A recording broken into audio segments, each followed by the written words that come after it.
like to call upon the Director of the Research Management Center of IIUM, Professor Amir Akramin, to say a few words of welcoming remarks. Yeah?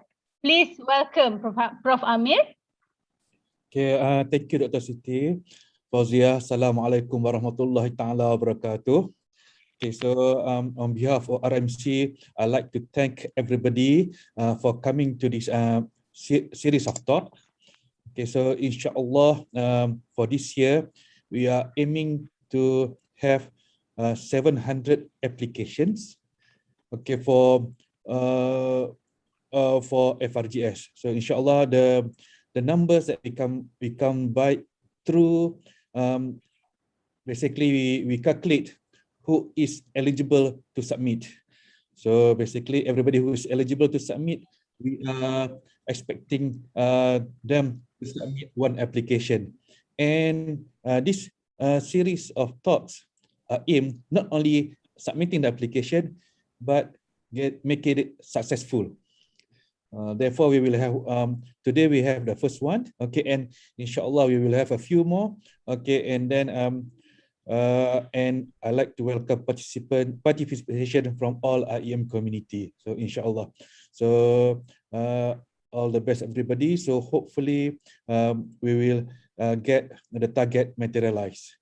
Okay, so back to you, Prof. Dr. Fauziah. Thank you very much. Assalamualaikum warahmatullahi wabarakatuh. And also, before I forget, I'd like to thank Prof. RATNAWATI, okay, for her willingness to come and share her ideas, her thoughts, okay, and how to get a winning proposal. Thank you very much. Assalamualaikum warahmatullahi wabarakatuh.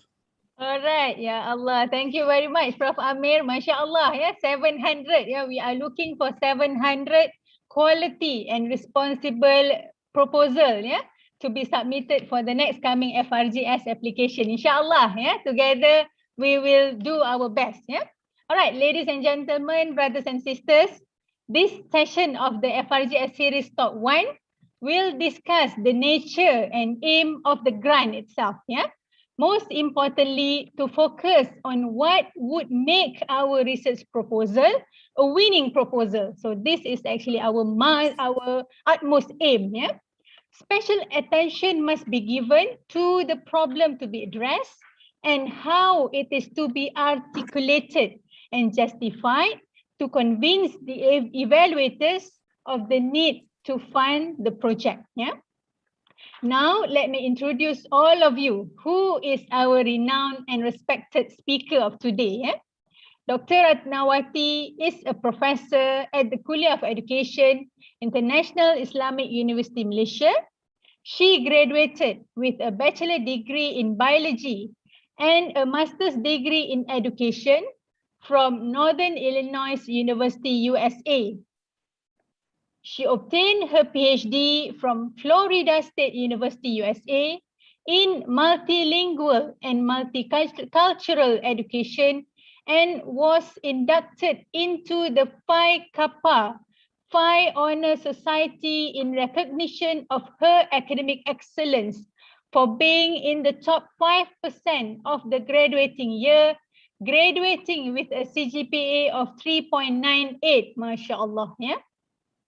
She has published numerous articles in the field of education and has successfully secured and most importantly completed numerous research grants, among which are the Fundamental Research Grant as well as the Transdisciplinary Research Grant Scheme, FRGS and TRGS respectively. Yeah?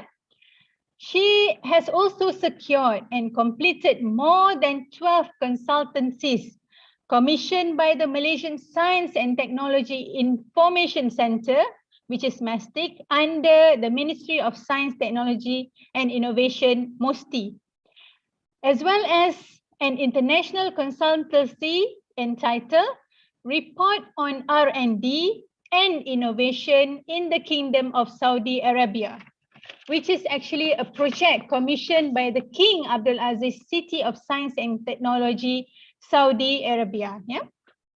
In addition to her academic activities at IIUM, she has also served as the Dean of Center of Postgraduate Studies, as well as the Director of the Research Management Center.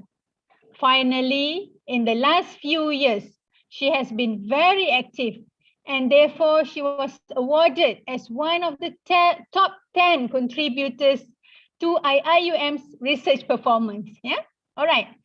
So brothers and sisters, kindly take note that the arrangement of today's talk will begin with the first 1 hour of sharing experience and tips from our speaker, and the next remaining half an hour for the question and answer session, all right? But don't worry, at the meantime, participants can jot down your questions via the chat box, and I shall read them one by one, inshallah, during the Q&A session, yeah? All right, so yes, ladies and gentlemen, kindly allow me to invite our speaker of today, Professor Ratnawati. The floor is yours. Falyatafaddal mashkura, Prof. Prof Ratna.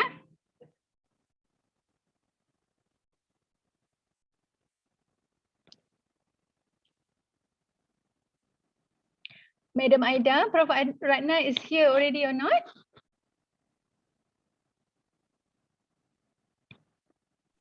Let me find out, yeah. Yep. We may check at the list of participants. All right, while waiting for Prof Ratna, may I know anyone outside the IIUM? Is there any of the participants, or we are all having the researchers, the enthusiast researchers looking for the 700, looking for the 700 application of the next FRGS.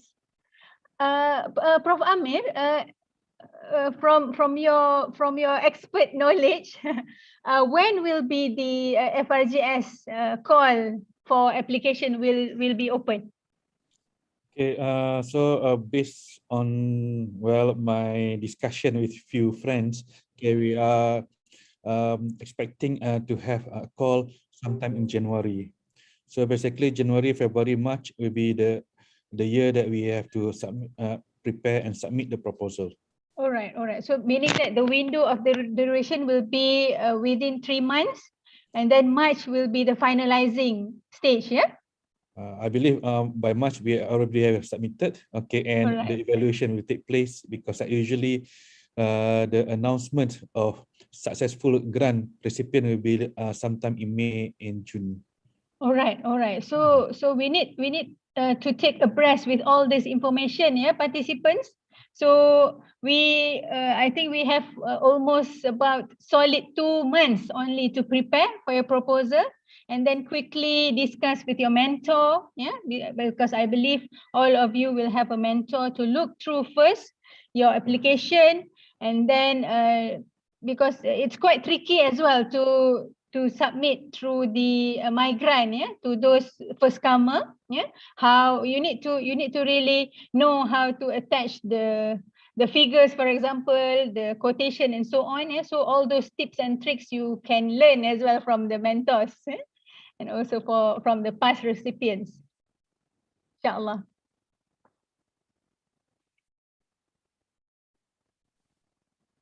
So we are still waiting for Prof Natna, is it? Madam Ada? Joining.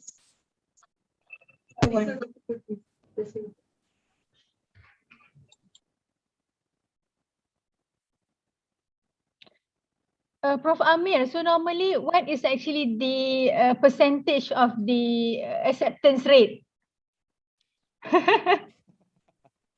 Okay, for last year, the acceptance rates is about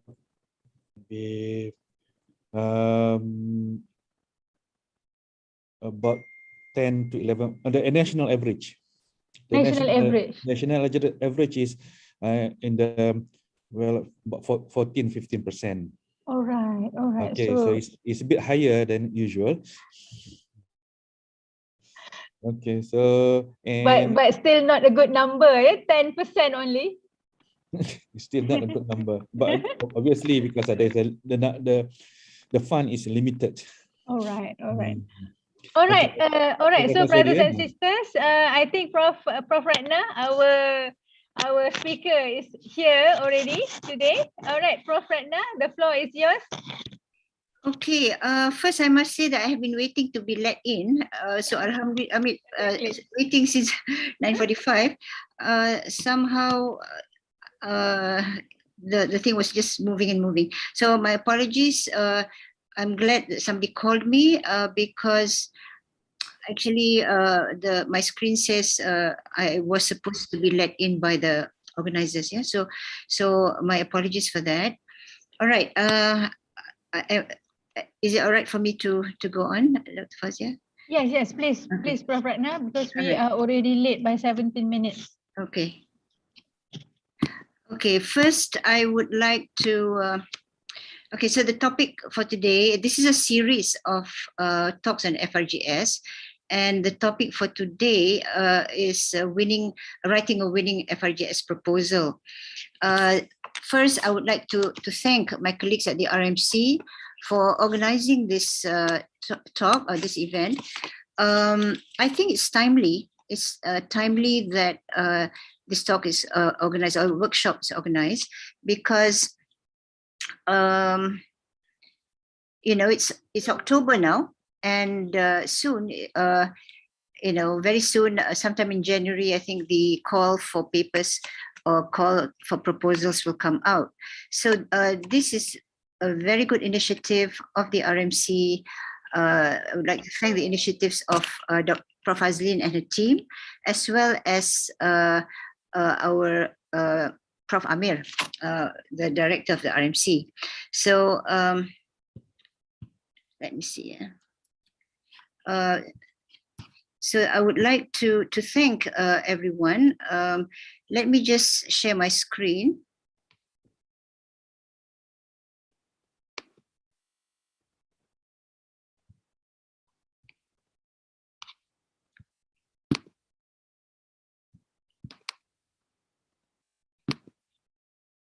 Okay, so the topic is on writing a winning proposal. And the question is, why are we here, right? I think we know why we're here. You know, Prof. Amir did not force any one of us to be here, and neither did Prof. Hazlin, but we are here because I do believe all of our colleagues here are all charged up to, you know, to apply for the grant. All right, so I think all of us are here for one thing, and that is to submit a proposal. And yes, we are going to submit not just a proposal, but a winning proposal, inshallah.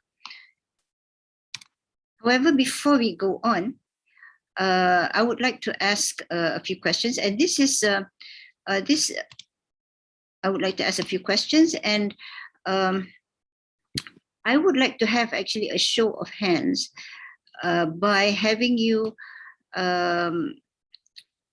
raise your hands with regard to the question that I'm going to ask you.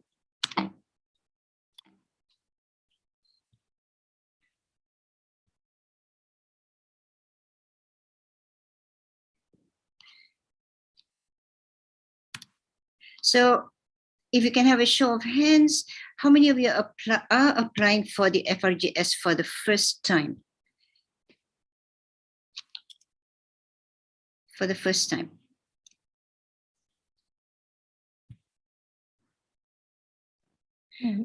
Dr. Fauziah, are you able to see? Yeah. How many? I couldn't count properly the okay. how But many quite a number, how many right? show hand. Yeah, quite a number. Okay. I think almost all coming here looking for the tips and trick, Prof. All right, because I cannot see it from my screen. Okay, so so you're here, and inshallah we will prepare ourselves for that.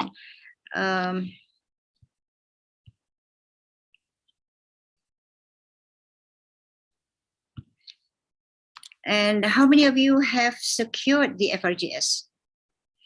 I need your help also on this one, Dr. Fauziah.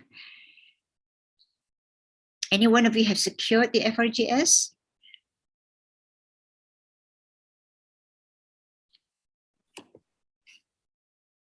Yeah, I think quite a few also, Prof. They Okay. have got experience of getting winning the FRGS, and I believe this is going to be their second and third time Okay, applying. excellent. Yeah.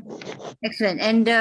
And so we do have quite a number of SIFUs in the audience here. Yeah, Inshallah. exactly. All right. So we hope for this to be an interactive session. So I hope that please feel free to interject or to ask or to suggest or to comment at any time. And how many of you have applied several times but have never secured the grant?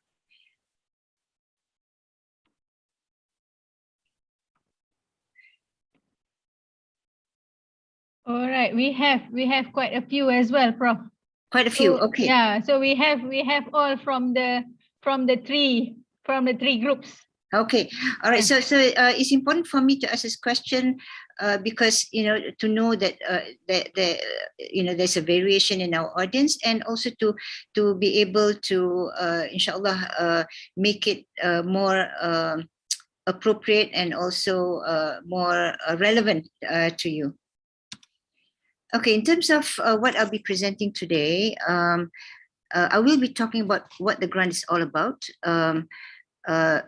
Briefly, not extensively, because this is the first, the first in the series. So basically, I will be talking about fundamentally what is this grant all about.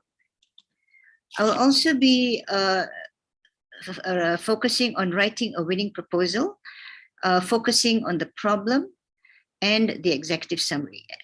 Why am I choosing to focus on the problem? This is because unless we have come up with a problem that is potentially something that our funders will fund, that's the most important thing, the problem.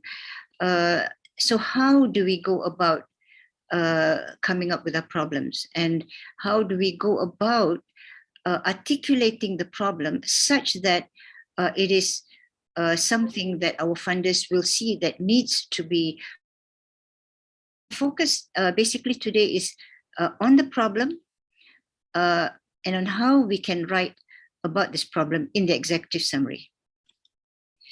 And also the evaluation criteria and some tips on writing a winning proposal. So what is the FRGS? This is something that, of course, some of you are already familiar with. But then again, among my colleagues who are familiar with the grant, there are still questions about the grant that are still asked. So what is it really? The FRGS is about basic fundamental research. So this is a thing that questions are asked. What do you mean by fundamental? I mean, how can I know that this is fundamental? How do I know that this is basic fundamental research? So and we can ask questions about this. Please interject if you need to. So the FRGS is about basic fundamental research, which involves the exploration of new ideas, concepts, or theories to generate new discoveries to deal with unresolved problems. So we're looking at new ideas, concepts, or theories, and it also aims to answer the questions why or how. So the FRGS is aimed at answering the question why or how. And although we can also include what questions in our questions, but basically it is to answer the questions why or how.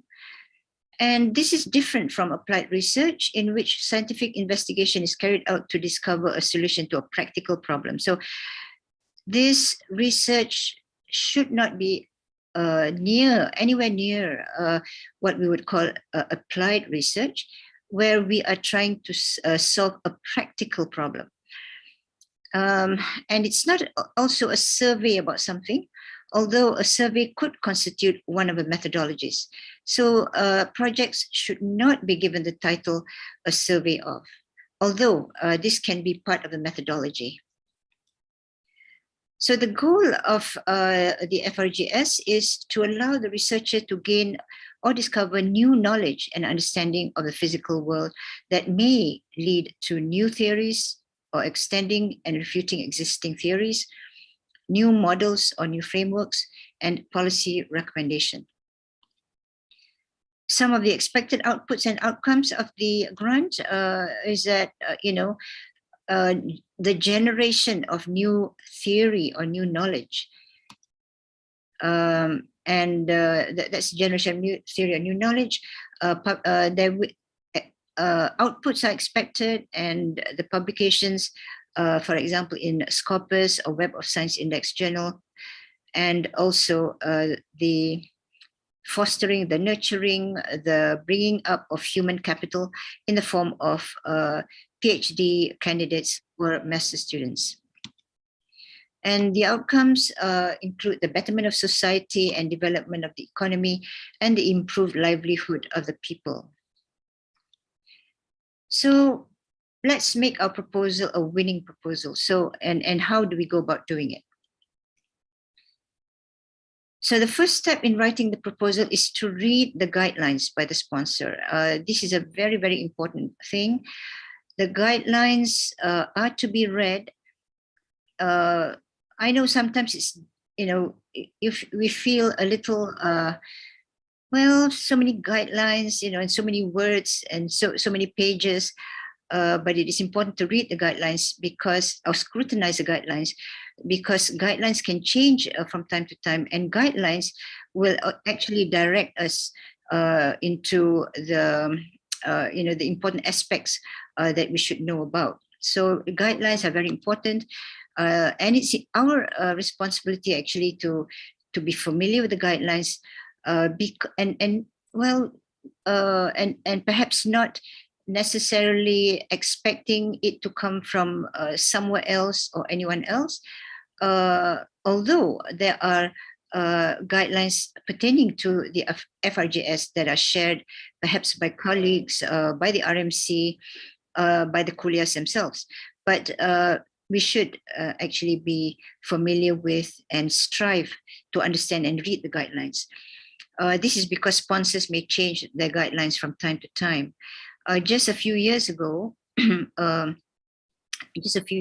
example, for the FRGS and many of the MOHD grants, there have been changes in terms of requirements and expectations, among which are the inclusion of certain aspects in our proposal, and also about the submission criteria. Among the submission criteria is that, for example, I mean, this is not a problem for permanent staff, but for contract staff, the contract staff should have a balance of at least 1 year's contract with the university before they can apply. So these are some new guidelines.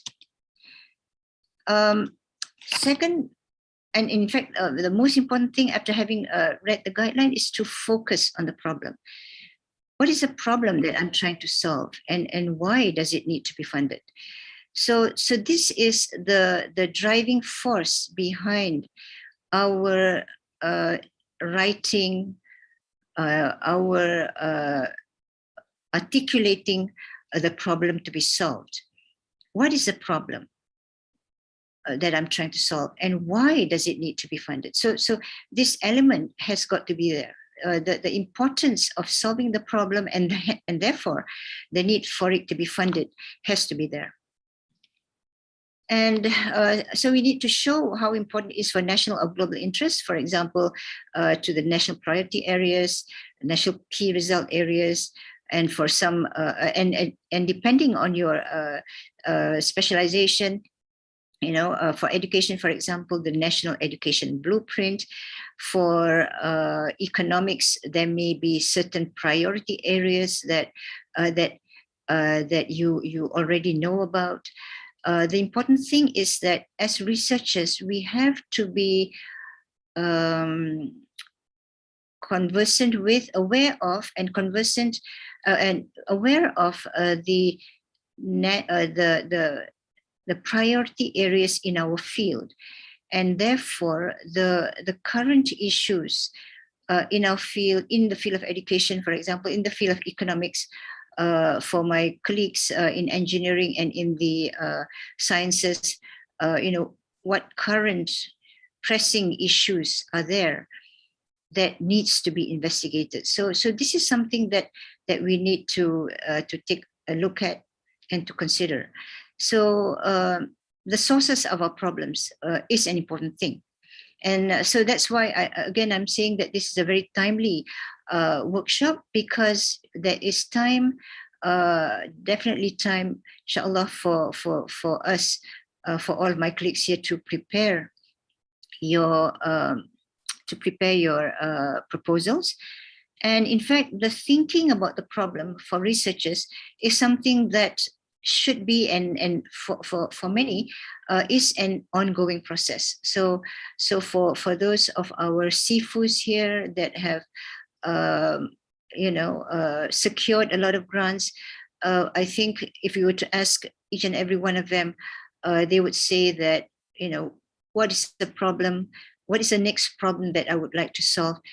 That is a problem, as researchers, as scientists, we are always thinking about the problems that need to be solved in our fields. So be always aware of the current situation and the current happenings, because it is these current happenings that will lead to the source of the problems that need to be investigated.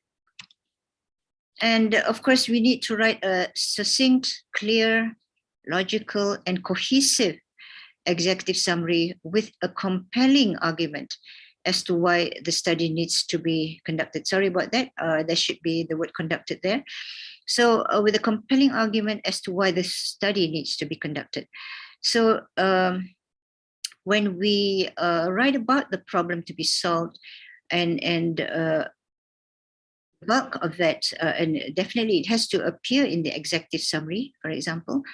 So when we write about what we want to do, the executive summary can be misleading in terms of the terminology used. So executive summary is not just a summary, but it is, at least for the FRGS and many of the MOHD grants, in that 300 words that they allow us to write, in that 300 words, we are giving an argument as to why the study needs to be conducted and therefore needs to be funded. So it is more than just describing what it is they want to do. We have to write it in such a way that the argument, the problem can be seen, and the problem can be seen as being an important problem to be solved and therefore needs to be funded. So definitely we need to write a succinct, less than 300 words or 300 words, clear, logical, and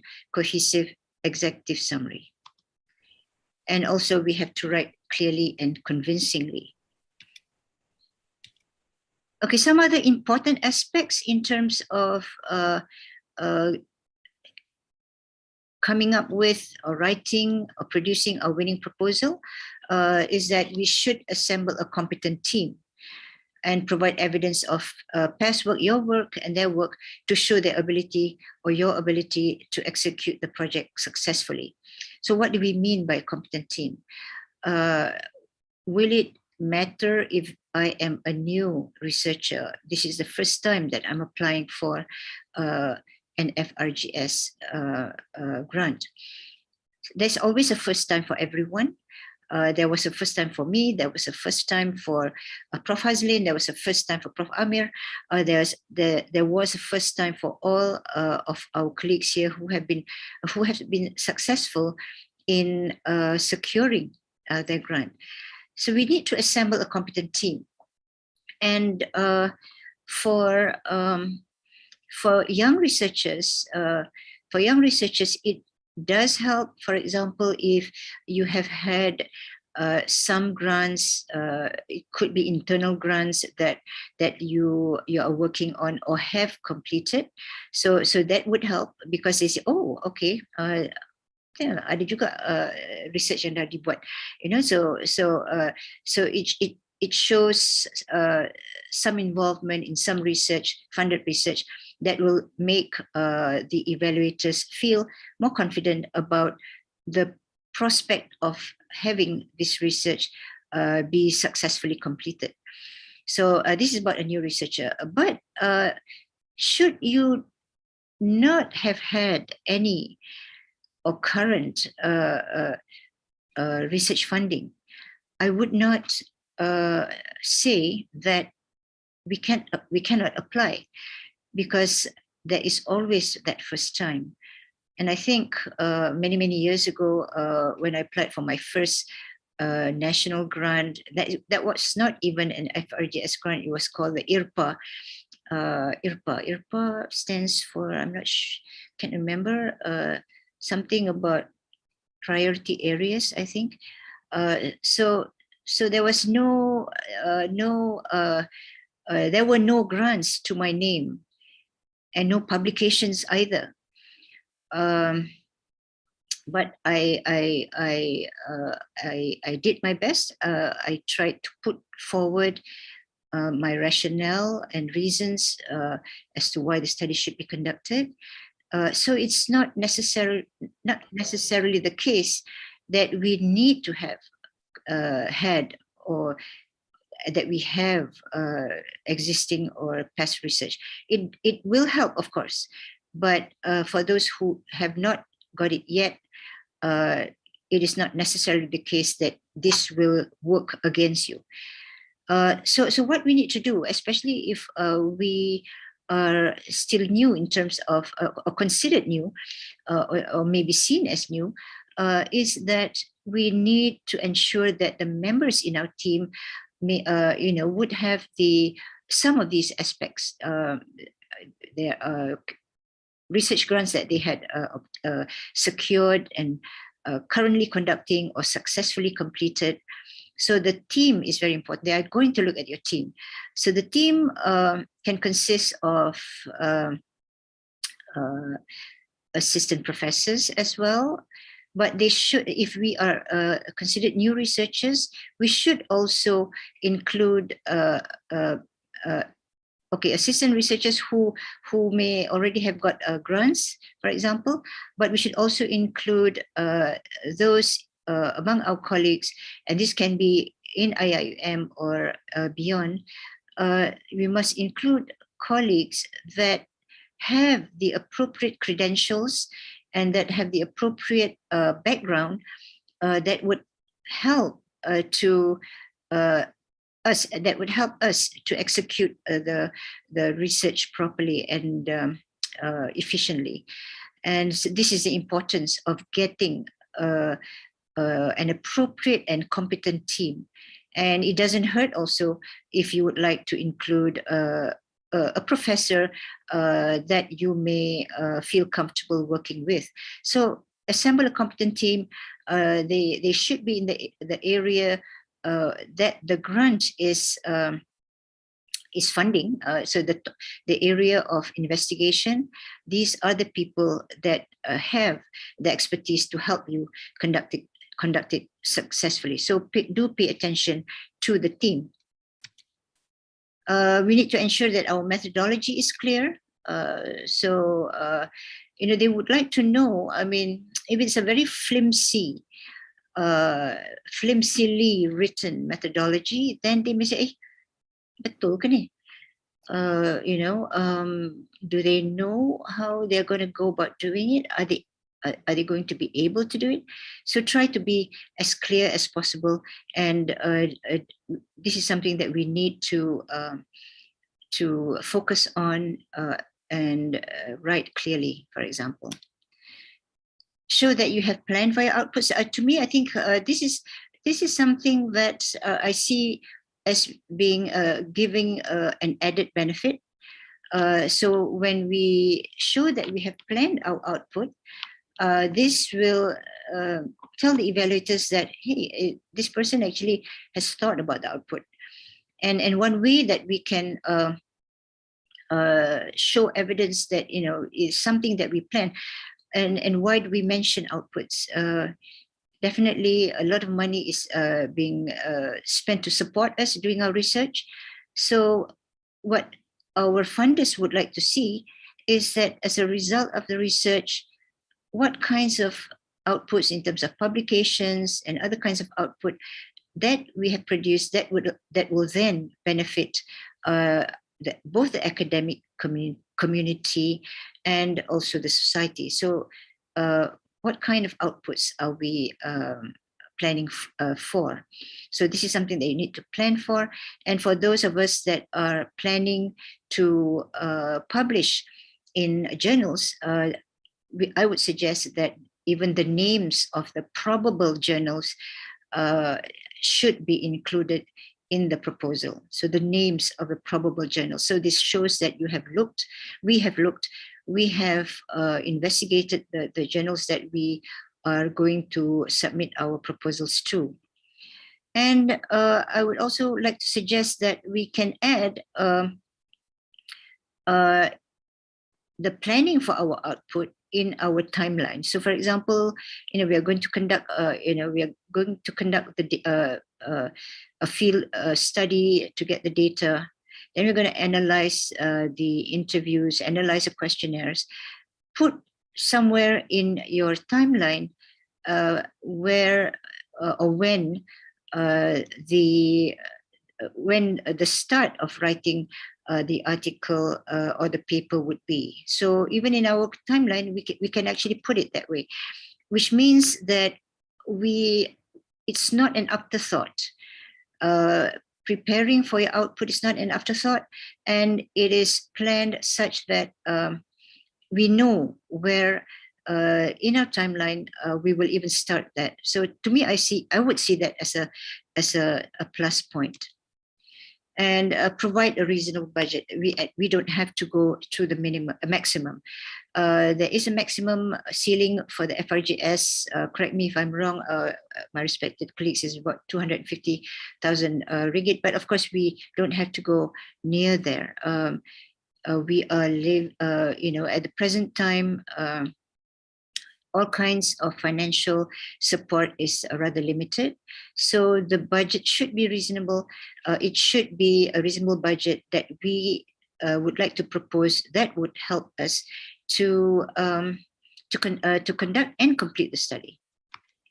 And we should make it a complete proposal. All aspects of the proposal that need to be included need to be carefully considered and completed. And we need to give it our all. So, you know, writing a proposal, submitting a proposal is something that requires time, that requires a lot of thinking, that requires a lot of work. And perhaps, we may even lose a lot of sleep from it. But, so we need to be able to work to produce the proposal such that this is the best that we could produce. So we need to give it our all. So there has to be passion, all right, in our in preparing the proposal. So let us discuss our problems. I'm sharing this slide just to provide a little pause in case you have any questions. Are there questions that my colleagues may want to ask? Assalamualaikum, Prof. Ratna. Welcome, salam. This is Rafiqul from Kulliyyah of Economy. Okay. Prof. I applied last year. Okay. But it was not approved. Okay. So I have two questions actually. Okay. The first question is that, does industry matter? Because our proposal was on fashion industry, fashion. So it may not sound that very good, but the proposal was actually written, there was some fundamental element. Dulu, I secured one FRGS grant, so I know that it must be fundamental. So I wrote that accordingly, but it was on fashion industry. So can there be any chance that no, fashion industry is not important for economy, so it will not be approved? So this is first thing. Second thing is that we tried our best to write a good proposal, but still it was not approved. But there was no reason given why the proposal was turned down. So I believe that if we don't get the weaker points, the reason, then how we are going to improve the proposal. So thank you, Prof. Okay, I think you have asked a question that is probably in the minds of all of us, of all my colleagues here, and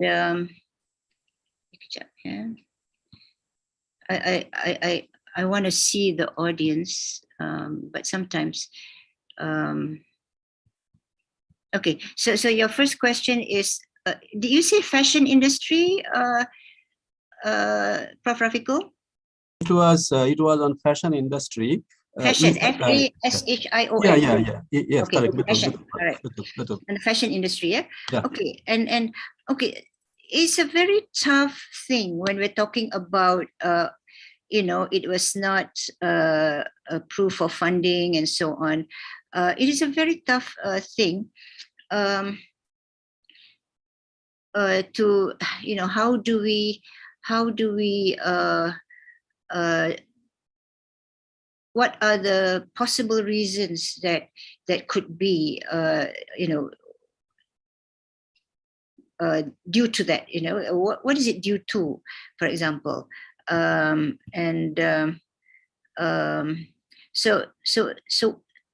what is it due to? It's very hard to pinpoint, and I think all of us. I do not know why I cannot see the audience. Okay, never mind. But you can see me, right? Yes, Prof, we can see you. And yeah, okay. I'm trying to. I like to see my audience, but somehow I have lost your your faces. All right. So number one, I think we need to accept the fact that for major national grants and even international grants, we may not know what the reasons are for not having our proposals accepted or supported. Number one, it is because there are lots and lots of applicants. Lots of applicants. I think FRGS may run anywhere about 8,000 applications, for example, and so it would be very difficult to know what the reasons were. Even international grants, they do not tell us the reason why they have not supported our proposal. So I think number one, we may not know that.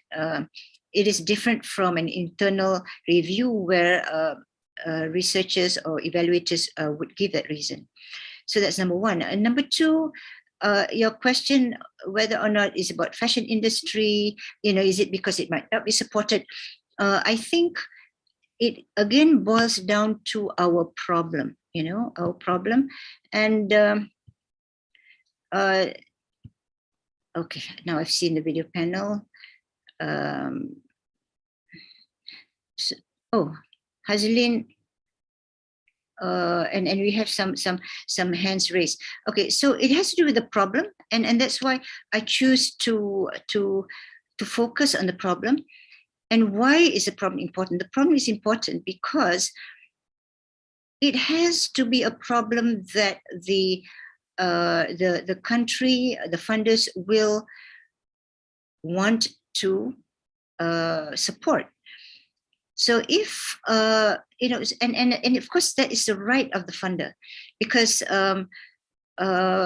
funding is not unlimited. It is very limited given the number of applications. So to me, and that's why I'm focusing on the problem. We have to come up with a problem, and but I'm not saying, Prof, that the problem is not important to be to the funder. It may be an important problem, but it may not be what this funder wants to fund. It may be something that another funder wants to fund.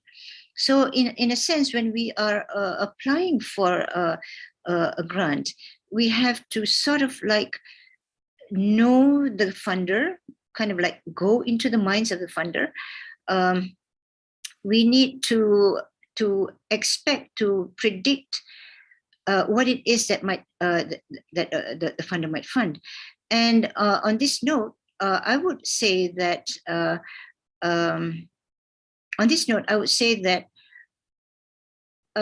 funders is a ministry, or the funder is a Ministry of Higher Education, and so naturally it is something within the scope of what it is that they want to fund. So again, relating it to the country's problems, relating it to the current issues, this is a very, very crucial thing. And that's why I'm focusing on the problem right now. And I have also discussed with several colleagues who have had perhaps one or two non-successes in terms of research funding. So again, I focus on the problem and said that we have to show why this problem is related to the country's problem. You know, it has to be related to the country's problem, or a global problem that the country would also like to help solve. Because if the country helps solve a global problem, it will also solve the local and national problem. So it has to do with the country, with global situations and so on. So a very, very important aspect on that one. Your second question, Prof, is? I think, Prof, you have already answered that we may not know the actual reason for why it was. Okay, so thank you very much. Thank you very much. So again, the challenge is a problem. So I would like to share this with my colleagues, and then how do we go about showing that the problem is a problem, so that they cannot say no. You know, in our minds, we have to say, I'm going to show that this is a problem, and you are not going to say no. You know, this is in our minds, of course. You know, they may say no, but at least we're trying not to have them to say no. I think Dr. Shelvan, do you have a hand raised? I see your hand. Oh, or was it raised from just now? Okay, no other questions, yeah? Yeah, I think Prof Ratna, I've already informed all the participants that we are going to go through the 1 hour of your tips and tricks sharing, and then afterwards we are going to open up for question and answer session. Okay. So right now, I don't know how to hilangkan this thing, this participant thing. Shows that technology is good, but the technology in the hands of a non-technologically listening person is not good. All right, so we're going to take a look at the problems, and let me share with you something.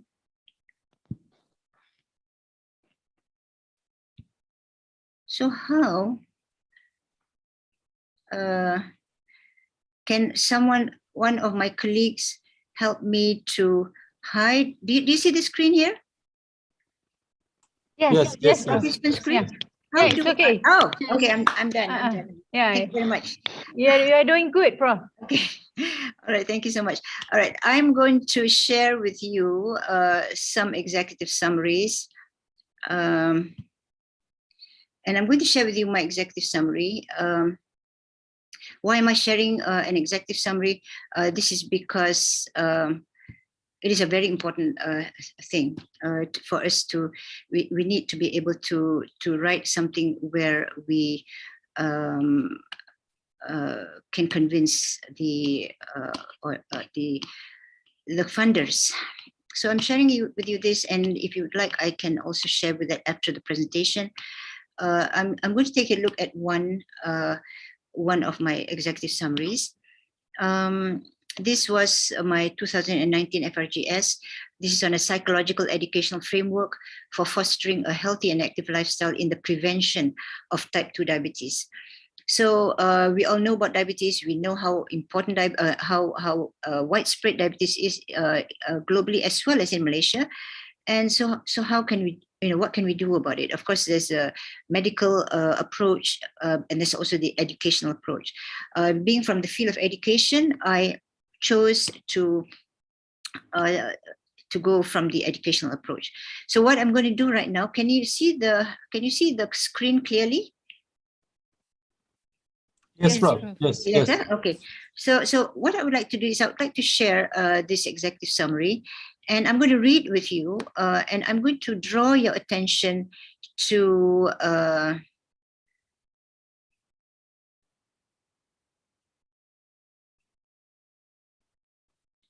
this. And this part of the executive summary is actually focusing on the problem to be solved. And my first ever executive summary was among the hardest things for me to write, because how can you write all you want to write in 300 words? So 300 words to me at that time was very few words. So how can I write about that? So so this is where we have to be succinct. And this is where I tried to show the importance of tackling the issue of diabetes in Malaysia, using data, using statistics, using figures. So I chose to write it this way. Malaysia is the most obese country in Asia, and of course this has been supported. This is supported by documents and so on. Malaysia is the most obese country in Asia, with about 50% of the population being either overweight or obese. In just 2 decades, the number of those overweight has increased by 80.7%, and those obese by 302%. Malaysia also have the highest occurrence of type 2 diabetes in Asia, and one of the highest in the world. About 3.6 million Malaysians, close to 1 out of 5, suffer from diabetes. By 2025, it is projected that 7 million Malaysian adults will have diabetes. The rapid rise in the incidence of obesity and diabetes is alarming, because obesity is highly associated with the risk of developing type 2 diabetes. And diabetes is one of the leading causes of death worldwide, killing more than 1.6 million people in 2016. It also reduces the heart-related quality of life of sufferers and puts them at an increased risk of stroke, kidney disease, and blindness. Hence, it is crucial. Here is the thing, after having given all the figures, I chose to write it this way. Hence, it is crucial that we address this problem by educating Malaysians on the importance of maintaining a healthy weight and adopting a healthy and active lifestyle, as type 2 diabetes can be prevented. The emphasis on can. Given the scarcity of studies on the effectiveness of diabetes education programs and how to motivate Malaysians to adopt a healthy and active lifestyle, this research seeks to address the issue. So here is all about the importance of the problem. And then the methodology is just 1 line or so. Using both quantitative and qualitative methodology. I didn't go full blast into the methodology here, because I have outlined it in the proposal. But here, to me, I see that the issue of focusing on the problem and why it is a problem is the most important thing. So by using both qualitative and quantitative methodology, this is the methodology. By focusing on the following objectives. So these are the objectives. Identifying the eating habits and lifestyle practices of Malaysian secondary school students, discerning their awareness of the contributing factors towards the development of diabetes, and proposing a psychological educational framework for reducing the incidence of diabetes by fostering lifestyle changes through education. So it's about lifestyle changes through education. So here we're trying to argue for the fact that this study is aimed at helping us reduce this problem by focusing on lifestyle changes through education. And then here, the relevance, the importance, the impact, the what it will contribute to, and what it is going to contribute to is also a very important part of any executive summary.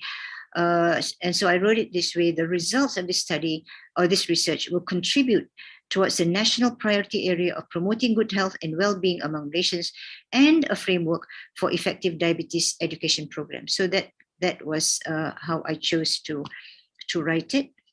And so, for example, there was also another one. Again, I spent about half of or 2/3 of the executive summary on establishing the importance of the problem. So let me just read with you. And I'm sorry if I'm using my executive summaries because it's easier than to have to get permission from my colleagues. But I do have another executive summary that from a colleague that I would like to share. Okay, so it's now laying the argument. This is about laying the argument. Over the past decades, it has been observed that the academic performance of Malaysian boys has been on a downward trend. This was in 2013. Boys are not achieving very well in many subjects in national examinations. Far more boys than girls drop out of school, and the educational gap between boys and girls is increasing. This trend continues to the university, where statistics show that female students far outnumber male students in undergraduate programs. There is an urgent need to address this worrying trend. So here again, the thing about urgent need to address. So there is an urgent need to address this worrying trend. And why? Why that is an urgent need? So low achievement in schools is closely linked with behavioral problems, high dropout rates, low levels of income, unemployment, and social problems. The underachievement of boys will ultimately jeopardize Malaysia's competitiveness in the world economy and her desire to become a developed nation, which requires support from both the male and female population. While many notable efforts have been made to bridge the rural-urban socio-economic divide through education, little thus far has been done to address this apparent gender inequity. Indeed, this issue has been emphasized by the National Education Blueprint as requiring our attention to ensure that the country does not have a cohort of lost boys who either leave school early or with low attainment levels. So this much of the 300 words was spent on establishing the importance of the problem, and then the rest goes towards the methodology. So, for example, using both quantitative methodology, this study seeks to address this issue by so this is a methodology, and this is the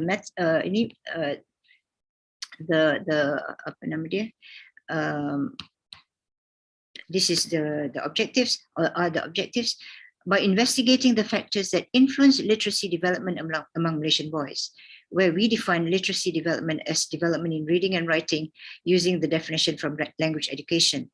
And 2, profiling their literacy needs. 3, proposing a framework to help parents and teachers foster literacy development among them.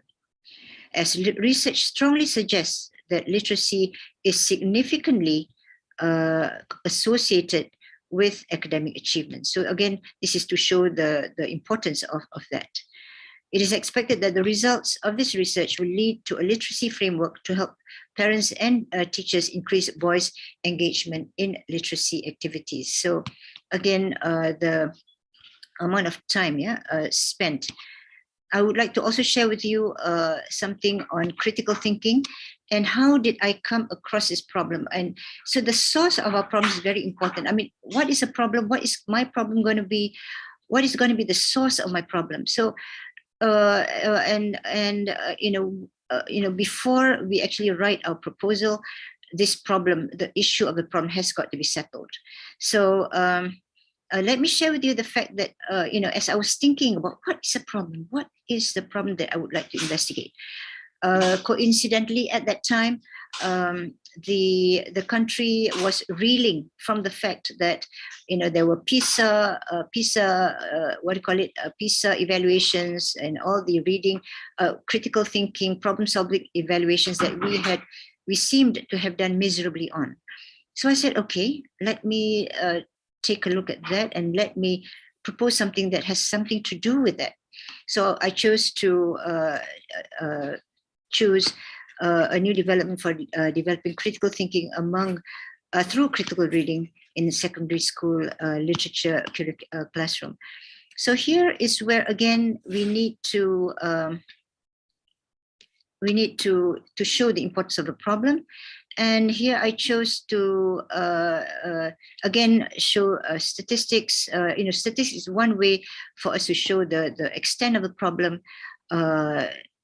Logic trends are also another way, and this is another something that I have also used data and statistics. So, for example, the emphasis on a knowledge-based and innovation-driven economy has forced nations worldwide, including Malaysia, to review their education systems in order that we may maintain a competitive edge. Among the findings is that our graduates are not able to think analytically and critically. So this is why we need to conduct a study, for example. So this point has been raised by employers, and it is also apparent in international assessment programs such as PISA, where in 2012, Malaysia ranked 39th out of 65 countries, obtaining a score of 398 on reading, below the OECD average of 496.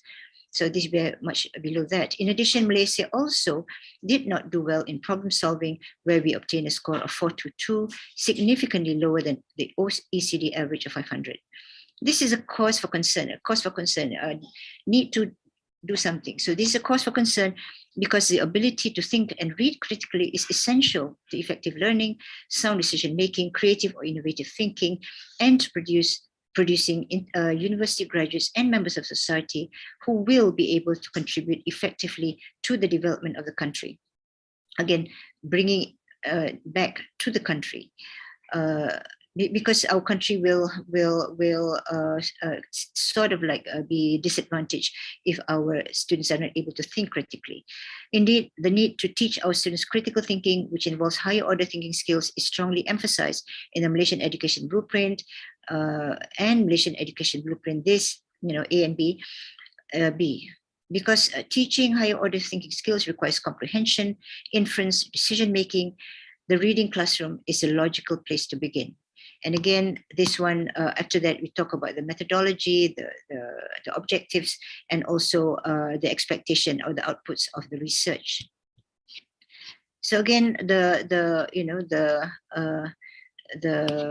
time spent, again, on this one, a framework for differentiated instruction. This is about students with learning disabilities. Again, to show the problem, if I may share briefly, students with learning disabilities such as dyslexia, ADHD, and Asperger's syndrome are often misunderstood by their teachers as being slow, lazy, or stupid.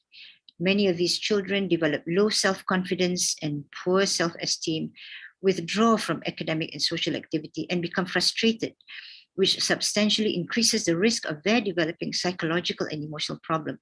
So this tries to show how this is a problem and why we need to solve it, and why it will continue to be a problem if we don't solve it. Therefore, it is important to provide for the early identification and intervention, as research has shown that a substantial number of these children are cognitive able and are capable of learning, and hence are high functioning. Given the fact that Malaysia is committed towards inclusive education, where children with learning disabilities are placed in mainstream classes, there is a need to provide for differentiated instruction that focuses on the children's strengths and needs, because carefully designed, specialized instruction plays an integral role in the learning success. It is also crucial to determine how mainstream teachers and students with learning disabilities cope with the inclusive approaches within the mainstream education system.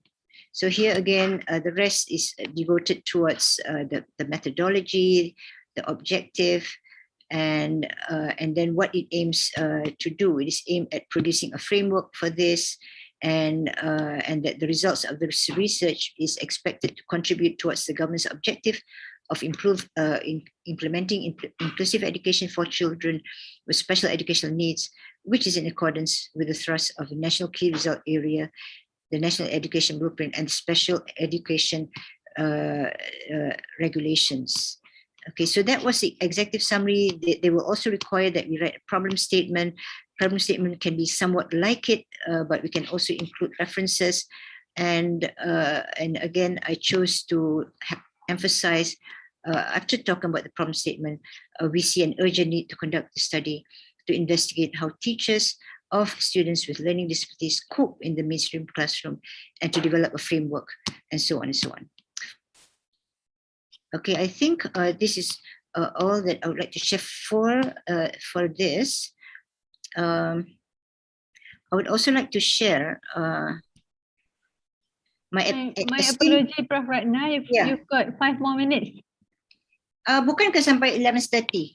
Yeah, but we are going to open for Q&A session. All right. Can we because I was somehow my the window did not allow me in, and it was only when I was called that I realized that some had this thing. But anyway, this is from my colleague. This is from thank you very much, Dr. Fauziah. Okay, so this is from my colleague, esteemed colleague, Prof. Hazlin, who has shared this with us. So she has done the same thing. Transforming the world by 2020 through sustainable development requires in the integration of economic, social, and environmental dimensions. From the environmental point of view, single-use fossil-based plastic waste contributed to the public health problems, exacerbates national disasters, and have huge impacts on the economic, and hence substantially reduces waste generated due to single-use plastics, packaging, and styrofoam that are sought after the prosperity and sustainability of the planet. In light of this issue, PLA foam may offer the solution while preserving the nutrition and safe, nutritious quality and the safety of the food. The processing challenges, however, lie between the microcellular structure and the tensile strength, which is in the end hindering the expansion of the polymer. These problems, however, can be overcome. So now she's proposing this one with the incorporation of durian skin nanofiber and cinnamon essential oil by foaming by using supercritical carbon dioxide. So this is also the problem and the importance of the problem. Okay, having said that, just before we depart, I would like to share with you, and this is something that you all have to know. I will not go very deeply into this, but this is something that you can see is part of the evaluation criteria of the grant, all right, that it's specific in nature, and so on and so on. The title is brief and reflects the content of a proposal. They give marks for problem statement, objectives, methodology. So we have to do all out on doing it the best that we can. Expected output, outcome, implications, significance of output. And then on the research background, the elaboration of a title, clarity of problem statement and research question. So problem statement is also very important. They would like to see that we have cited, though not all of it needs to be in the last 5 years, but at least a lot of it in the last 5 years of related references. And in line with government policy, national agenda and global aspiration. They want to see, is it in line with the national policy? Is it helping towards a national agenda and global aspiration? And can it help to alleviate problem at the local, national, or world level? So this is something for us to think about. It is something that we are contributing to help our government solve certain problems, both at the national level and the global level. Objectives should be SMART, which is specific, measurable, achievable, realistic, and within the time frame, and it should be related to the problem statement and research question. The methodology, 25%, should be clear and detailed description of a methodology, and so on. It has to be clear. It has to be detailed, sufficiently detailed, not PhD thesis detailed, but sufficiently detailed. And we need to be able to achieve the research objectives. You have to include the research design, flowchart, Gantt chart, activities, and milestones. Expected results, new theory, new findings, knowledge, and publication in journals, and also the track record of the project leader and composition of team members. I think our colleagues can share this with you as well. Evidence of previous successful research projects, qualification, well-balanced team, quality of the proposal, meticulous, proper use of language, good formatting and presentation, novel, cutting edge. I mean, some of these things novel is also a subjective thing, but we do our best, translational potential, risk assessment, and so on, impact on the quadruple helix. All right, so I think this is all that I would like to share. I would like to thank all my colleagues here for being here. I wish our illustrious our illustrious moderator would allow a little bit more time, but time is time, and we have to respect the time. So if I may hand it over back to our moderator. Thank you. MashaAllah, thank you very much, Prof. Ratna. I really love Prof. Ratna's trademark. Yeah, give it the best, give it all. Yeah, give it your overall. Yeah. All right. Let's go to the question and answer session. So I think I have collected a few from the chat box, and Prof. Ratna, I have actually lump sum. Yeah, the question related to the PI, PI as well as the team members. Yeah. So the question number 1 from Zara, Prof, how many team members usually we have to appoint? And then next one from Shaida Yusuf. Prof, can we have only one researcher? I mean only the principal investigator. And then question from JJ Young. Is it fine if the research team contains members with different discipline background? Any suggestion on it? And then one more thing, I think due to the fact of the new lecturers, the reason why the proposal was not recommended is because PI is new staff given by the internal reviewer. So this is actually the review from the internal reviewer. Is it compulsory to have internal grants first before we try national grant? Yeah, thank you, Prof. This one, the question is from Vidya Lestari, and maybe Prof, you can address to all these This 4 one, questions first, yeah. Okay, the first one, team members. How many? How many? Okay, how many team members? According to a lot of national evaluators, they would suggest perhaps 4 might be a good number, but not more than 4. Not too many. They might forgive us if we have 5, but it depends. Do we need 5? So 4 might be a good number. Is it okay to be just one researcher? Actually, I would have to say it's a no, because I don't think they would like to see a team, and that's why they call it a team. Number 1, if something happens to us, what's going to happen, and so on. So we should have a team. The second question, Dr. Fauziah. Is it okay if the research team contains members from different discipline background? Oh yes, so it is okay. It is okay because and in fact it might be necessary, and the members may actually contribute towards the solving of the problem due to their varied disciplines. So definitely this is possible. After different disciplines is what, Dr. Fauziah? All right, I think the final one with the lump sum of the PI related question is one of the reason is due to the fact that the PI is new staff. Is it compulsory to have the internal grant first before trying for national grant? All right. New staff, nothing wrong with it being a new staff. There's always a first time. To me, we don't need to consider this as being compulsory. I would suggest our new staff, our new researcher to try for it. If you don't have any of those aspects that they have mentioned, that's why we have to have a team. maybe Dr. Fauziah is in your team. Wow, she has got all these things. They know Dr. Fauziah is going to help you, and so on. Prof Hazlin, for example, if you're from engineering, Prof Hazlin is there. Oh, I know they're going to, this Prof ni dah lah tu national evaluator lagi, and so on. So having a good team is important, and if they see that your team members are people who can support you, there's no reason why should not apply. There's always a first time for everyone.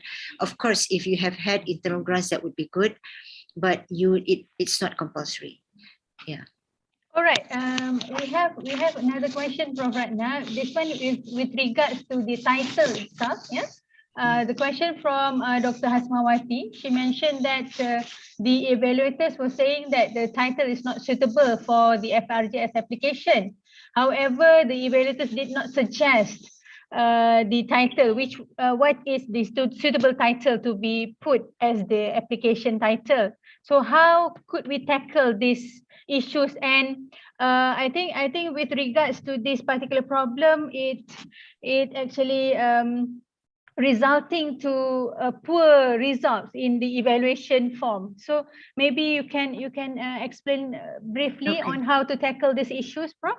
Okay, very important thing is a topic because in addition, both in executive summary is the first thing that they will read, and the title as well, or the title first and then executive summary. But the title has to reflect what the study is all about, and in a nutshell, what study is all about and is aimed to do.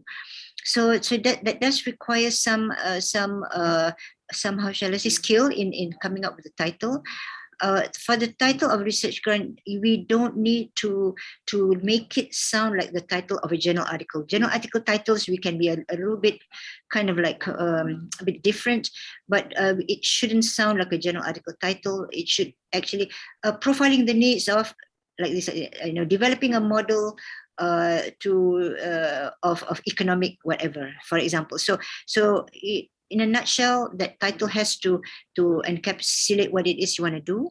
Okay, what I would like to suggest is that don't work alone. And now you have time to work to get people to help you. So right now, and again, thank you to the RMC and the Prof Hazlin and her team for organizing this.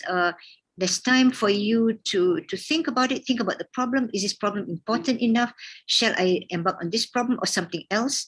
And once I see that this is a problem, how can I write the executive summary and the title so that it reflects the fundamental nature of the grant? And this is where you can seek out people like Dr. Toha, Dr. Fauziah, Prof Hazlin, Prof Rafiqul, for example. They are all established researchers and they can help, inshallah, especially those in your fields. Okay. Yeah. All right. We have another question, Prof, from Muhammad Fairul Aziz. Ini ada orang cakap, Dr. Fauziah, we don't mind, Prof, should just allow her to explain. Yeah. Sorry, Prof. Sabotaging you. Okay. All right. But I need to do my job as well as moderator. Okay. The question, Prof, he was asking how to make the proposal to be novelty enough when the research is considered fundamental. Okay. First important thing is fundamental, and the second is the novelty. So this is where it's quite a subjective thing. How novel is novel? One thing, the writing of it can make it look novel. You can show the novelty of the research through how we propose it, because maybe nobody else has done before and so on. Right now they do have this patent search, for example, but under patent search there are lots of things being done, but it doesn't mean that you cannot do it. So I would say that to show novelty, it is by writing it, how this has not been done, how we need to show it, and so on. So novelty is again a subjective thing, and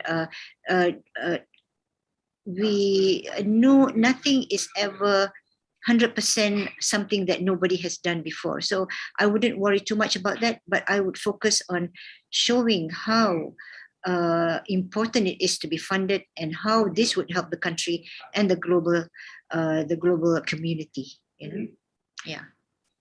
All right, thank you very much, Prof. We have another question. This one is with regards to the expertise area of the PI itself, I believe, from Syaidah Jusu.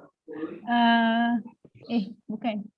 Yeah, Syahidah Shaharuddin. Assalamualaikum, Prof. Ratna. Is it okay to apply FRGS for an entirely different topic from the previously secured FRGS? So she wanted to try another different aspect of the area of research maybe. Will it make the chance to secure the grant smaller? Maybe you can help, Prof. You mean to say different title or what? I think different area as well. Entirely different topic from the previously secured FRGS. Okay. Let me share with you Dr. Shahidah. Yeah? Shahidah, yeah. Shahidah. So here, there was one grant, that was one proposal that I had prepared that I don't know whether it went to the national level or not. So it didn't get funded. It didn't get this thing. So the next year, I said, okay, I'm going to try this one, because I didn't hear about it. At that time, it was not as transparent as now. We know where it is, where it's at, what kind of review. So the one on boys education, I submitted the exact same proposal the year after, and Alhamdulillah, it was well received by the internal reviewers as well as the MOHD evaluators. So sometimes it may be something that maybe some evaluators may have had a preference for in the year before, or something may have happened. We can also improve upon a proposal that we had come up with. So I wouldn't throw it, and also get the opinion of an experienced researcher from your discipline. I mean, so Prof, I did this. What do you think? If do you think this is all right for me to submit? So I think what we have, try to also evaluate it critically from our own perspective to see whether does it meet the requirements. Is this what they might be looking for? Am I helping the country through this? So yeah, we need to evaluate it to see whether or not we should discard it or get something new. And is having a team member from a different university better than having a team member from the same university? Not necessarily better, but we can have one so that later on we can collaborate on certain aspects of the grant. And so it's not necessarily better, but of course you must have some or some from IIUM, because primarily it's IIUM. You couldn't include one member from outside.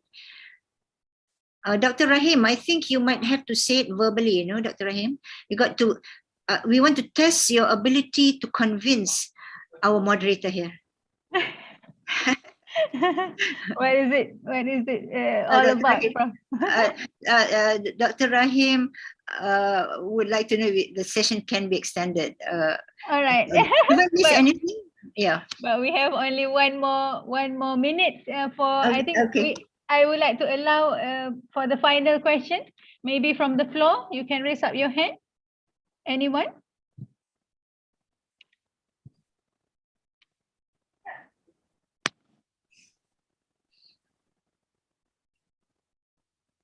All right. Any last word from you, Prof. Ratna? Okay, no last words from me. I think that this is the first in a series. So this is about thinking about your problem and so on. There will be other series, more focused, but the problem is the first thing. So I hope that some of these aspects have helped you to think about it. There is also a question from Dr. Shamzani. Dr. Shamzani, having MOU research partner from industry, is it a better option? We can have, this would help, but of course it must be needed. if you think that this will help, if you think this would help, then certainly do it. To have a research partner from the industry, because it is encouraged. But not every study, not every proposal or study may or can have the industry participation. But if you can have it, that would be good. That would be good. Inshallah, I will share my slides. Inshallah. All right, so with that, Alhamdulillah, the event organized by the RMC IIUM is a successful event and already comes to an end. Yeah, it's already 11:31, even though we have little bit glitch at the beginning. Yeah, inshallah, RMC will also share the slides. Yeah, Prof, you will share the slides, all right, to all the participants, and you may also go through again the recording from the YouTube link. Yeah, the YouTube link. And also kindly allow me to remind all of you, brothers and sisters, to stay tuned to the next coming fruitful events organized by the RMC, since today's event is one of the series of the FRGS workshop number 1, how to write a winning research proposal. Yeah, hopefully all of you have gained fruitful insight on the characteristic of this FRGS grant. What are the elements of writing a winning proposal? Yeah. Most importantly, the proposal and the proposed solution must showcases the linkages to the country's priority areas. Yeah. What are the current pressing issues, that we are going to solve? And most importantly, I believe this is the best from Prof. Ratna. Yeah. You must submit a complete proposal. Yeah. You must carefully consider everything, and I think this is a very much take-home point. Yeah, we as the PI, the principal investigator, we must read the guideline our own. Yeah, must read the guideline. Do not learn it or do not hear it from anybody else. You need to read the guideline line by line. Yeah. So I think with that, we would like to end the session with tasbih, kifarah and surah Al-As. Wabillahi taufiq wal hidayah. Wassalamualaikum warahmatullahi ta'ala wabarakatuh. Waalaikumsalam. Thank you so much. Assalamualaikum warahmatullahi wabarakatuh. Thank you very much, Prof. Ratna. Thank you so much. And thank you to Dr. Fauziah. She's such an excellent moderator. She's so straight also. Thank you so much, Prof. Always enjoy Thank you very much, your Prof. RATNAWATI. presentation. Alright. Thank you very much. Hopefully, we'll have part 2. Inshallah, Yes. inshallah. Yeah, We'll with see Prof. again. Ratna. That would be really great. Thank you so much. Enjoyed it. Thank you, Thank you, Prof. Prof. Really great to have spending the time with you, Prof. Ratna. Thank you so much. Alright. For the remaining Dr. Fauziah is my orang kampung, so it's very nice to discover here based on research. Yeah, thank you so much. Alright. Assalamualaikum Thank you. warahmatullahi wabarakatuh. Warahmatullahi wabarakatuh.